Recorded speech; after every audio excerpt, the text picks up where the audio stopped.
I wasn't born a sports card guy. I didn't grow up around business or investing or people talking about markets. I was just a regular kid chasing something I couldn't explain, freedom. And I thought sports cards would be the answer. But what I didn't realize back then was that sports cards weren't just about cards. They were about me. It was life before sports was extremely predictable, almost boring. I was waking up early, punching in a clock, delivering pizzas is what I used to do, working random jobs just to make a little bit of extra scratch until I was introduced into the idea of making money with sports cards. I'm going to explain to you why and how it changed my life. So let's go back to the early days. I'm from a town called Wayne, New Jersey. Okay, this is northern New Jersey, about 10 miles away from New York City. As I was going into college in August of 2015, I was introduced to buying and selling sports cards. And I actually had a friend from the other side of town who went to the other high school who was making some money with it. And he showed me that you could buy a card, get it graded, sell it. And it was way different back then. I was using Beckett to grade all my cards. PSA wasn't nearly as big as it is now. He showed me how to do it. I went over his house for a day.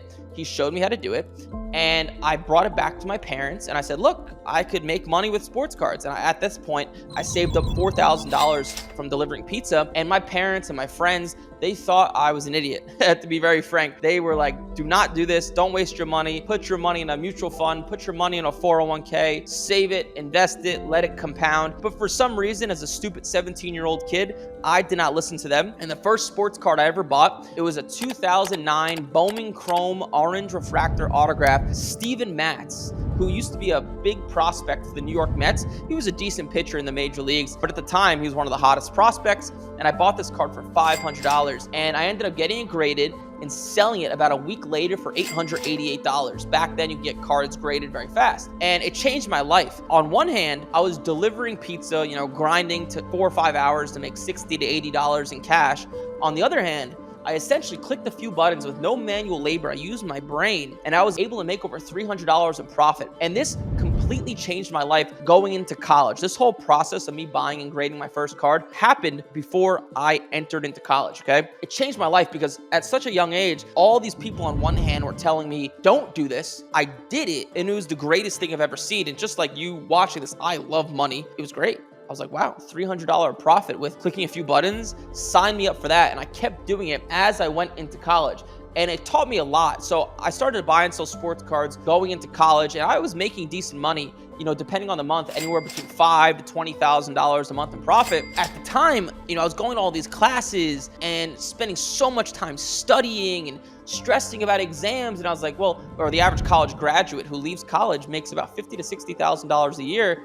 And I'm over here doing that with sports cards. But I kept going through college because I kept listening to my mom, to my family, to my friends that you must go to college. But it didn't make sense because I was making more than the average person buying and selling sports cards, but I was spending so much time grinding away at college. And sports cards really taught me a lot about how to keep my emotions in check, about probability, because there was cards I'd buy that I would lose money on, and there was cards I'd buy that I would make money on. And as I would go through all the highs and through the lows, and especially when you first start doing something, right, you're very skeptical, you might lack the confidence. The losses hit home a lot more than they do now because I was emotionally fragile, I guess is the best way to say it. Over time, my mental strengthened because I would lose, I'd make, I would lose, I'd make. But I understand eventually it's almost like a game of poker. It's of maximizing your wins and minimizing your losses. In business, you're gonna have losses, especially in the game of buying and selling. And I started to understand this going to my freshman, sophomore, junior years as I was using sports cards to pay for school. And it really made me mentally tough when it came to money. And it really helped me understand that money is just a tool to make more money. I believe that making money is two things. It's a tool to make more money, and you also use extra money you have to help the others around you. That is what money is made for, because people would hold on to every penny so closely and really check their bank account every day and just make sure it was going up little by little. But I understood I actually didn't want money in my bank account. I wanted to invest money and use it as a tool to make more money. I looked at money like it was a game. because that's how the way money should be looked at, and that's how you make a lot more money. That was me going through college, and what really changed my life is going into senior year of college. I finally decided to see what my degree could do for me. So I got a financial analyst internship position for a company in Parsippany, New Jersey over the summer going into my senior year. And I was sitting, your classic cubicle job. I was on Excel files all day, in a cubicle, and I lasted 5 days and I absolutely hated it. I hated it with a burning passion. Let me tell you. So I lasted 5 days. I quit. I actually quit on my 21st birthday on June 6th. When I woke up that next morning all hungover, I made the decision wow, I need to make something of myself. So I'm making so much money by the time I graduate. It's unfathomable for me to even think about getting another job. All summer I started grinding, looking at other ways to make money. Looking back at it, I should have just kept doing more of sports cards, but I started to see all these ads online of how to make money selling Amazon, drop shipping. About September of 2018, going into my senior year, it just started up. I started to get into Amazon, buying and selling stuff on Amazon because I saw these people making $50,000, $100,000, $200,000 a month. And I was like, well, sports cards is making me over $10,000 a month profit, but these guys are making much more. Now looking back at it, I know that these guys who are making $100,000, that's just their revenue. The amount they're taking home is actually about 5 to 10%, to be very transparent. But I didn't know that at the time. So I was taking my sports cards profits, started this business on Amazon, and I did it all my first semester going up until Christmas of 2018. And I lost about $8,000 in cash, which for me at the time was a decent amount of money. It wasn't everything because a lot of the money I was making was going towards tuition. In December, I decided to pivot. So going into my second semester of my senior year, and in my head, I'm like, wow, I need to make a lot of money and have tons of money before I graduate. So there was a ticking time bomb essentially in my head. By the time of May of 2019, I needed to make a lot of money. So I got into drop shipping, which is similar to selling stuff on Amazon, except now I'm not using Amazon. I actually build my own store and sell my own products. In January of 2019, I launched a drop shipping store and I was testing different products every single day. And I remember I was obsessed. I actually started to do terrible in school because I wouldn't do my homework, I wouldn't study, and up until this point, I had a pretty solid GPA, about 3.7. I remember my senior year, I ended up with like a 1.5 GPA or something insanely bad like that because my focus wasn't on school anymore. I remember about April of 2019, a month before I graduated, I found these woman pair of sandals.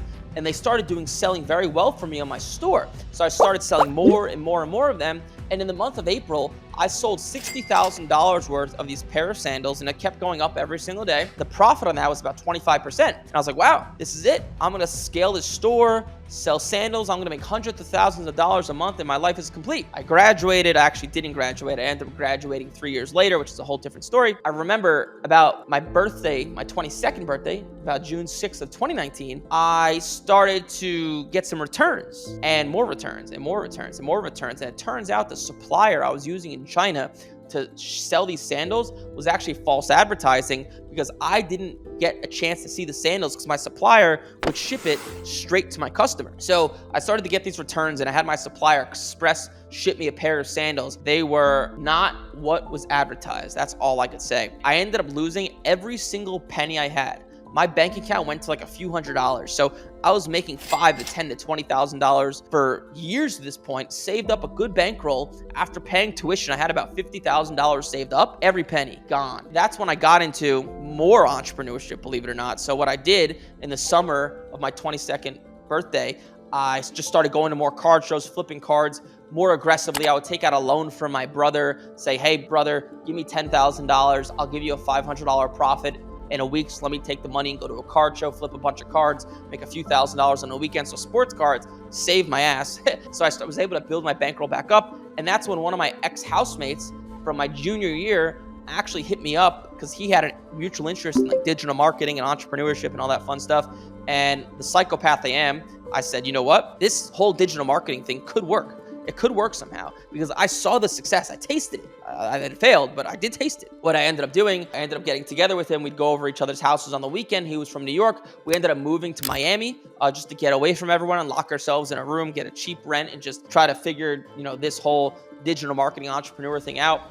And we're trying to figure it all out. And in about March of 2020, my business partner said to me, I think people would actually want to know how you make money with sports cards. because that's how I was funding all these ventures, through flipping sports cards. And I actually said to him, "You're an idiot. That is a stupid idea. No one's ever going to want to learn how to make money with sports cards." And remember, this was during the pandemic. Pandemic just started, at least in Miami it did. And everybody was online wanted to make it alternative income. Remember all the NFTs and Bitcoin and this and that. We decided to launch a few ads, just see what was out there. And it went viral overnight. We made a lot of money, and then we lost it all. But then for the next 3 years, we made no money teaching people how to make money with sports cards. We were not able to cover our expenses with the money we were coming in. So we were just breaking even essentially every single month. The way I was funding life, once again, was through sports cards. So sports cards, time and time again, kept saving my butt over and over and over. About 3 years into the business, we made a few tweaks, and the good reviews really started to pile in, and the referrals really started to pile in, and the business kind of just exploded. That compounding of effect of the first 3 years of, even though we made no money, we were getting such good results for people, because making money with sports cards isn't the hardest thing in the world, to be transparent with you. It's not too bad to get people results. The referrals started piling in and piling in and piling in, and then the business exploded, and that's where we are today in this fancy content studio. We have almost 50 employees, and my business partner and I, to this day, truly try to use our money to help people, help our employees, help others, help kids get into sports cards. And that's where we're at today. This is where I'll leave you off. Normal people get normal results. When I was 17 years old, and when I started buying and selling sports cards, if I listened to my mom, my uncle, my aunt, my friend telling me, "Hey, you're an idiot. Sports cards, you can't make money with that. That doesn't work," right? Because they never did it. They never saw it. These are people that had regular government jobs, and that's what they knew their whole life, right? Education system. And if I never took that stupid leap of faith when I was 17 years old, I never would have had any of this, any of the success. And I tell you that because I see so many people on a daily basis ask their friend who has a regular 9-to-5 job, or their wife who's a stay-at-home wife, asking for financial advice like, "Hey, honey, should I do this? Should I invest in stock? Should I invest in real estate? Should I buy this program? Should I start this business?" Why would you ever take financial advice from someone who isn't where you want to be? That's the moral of the story, okay? Because if they're not where you want to be, you probably shouldn't be asking them for financial advice. That's the biggest takeaway I've had from my short life so far into entrepreneurship, right? If you want to get extraordinary results, you got to do extraordinary things, and normal people are not going to be able to see that. Hopefully this video helped you out. I'm going to put a free PDF down below of all the stuff I just talked about, going into all these fancy things, has helped me through life. I'm going to put some morals and things that have really helped me along the way, because there's so many little stories in between what I just talked about. Hopefully you enjoyed this video, a little bit different. Like, comment, subscribe. I'll see you in the next one.